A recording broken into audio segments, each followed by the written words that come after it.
కామారెడ్డి జిల్లా హాసీపూర్ తాండాలో రైతులు ఆందోళనకు దిగారు. కొనుగోలు కేంద్రాలకు లారీలను పంపించాలని రైతులు డిమాండ్ చేస్తున్నారు.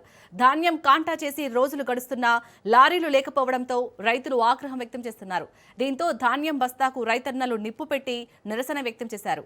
అధికారుల తీరుపై అన్నదాతలు మండిపడుతున్నారు.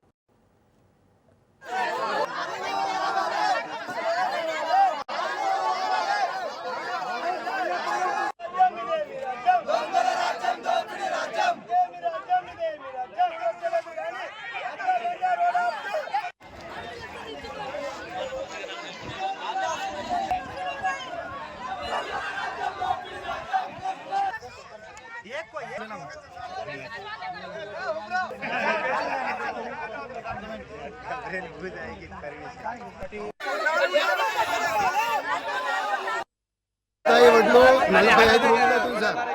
ఇప్పుడు దాకా లారీలు వచ్చటం లేదు. మాకన్నా ముందు శిరువులో రోడ్లు ఇప్పుడు దాకా పక్కలేదు అడ్రస్ లేదు. వర్షాలు స్టార్ట్ అయిపోయింది. మొత్తం నిన్న 2 చోట్ల పడి వర్షం ఉలకలు వస్తున్నాయి.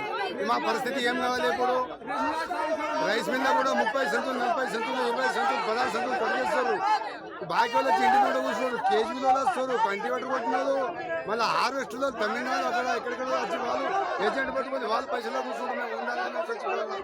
మా పరిస్థితి ఏం కావాలి? ఇప్పుడు ఏ సంగతి సార్? మరి లారీ మాత్రం 4 రోజులుగా 2500 బ్యాగులు వాళ్ళు కూడా అస్తుదారిగా బంద్ చేసిరిగా 4 రోజులు లారీలు రాక వడ్లు 45 రోజులు అవుతుంది సార్.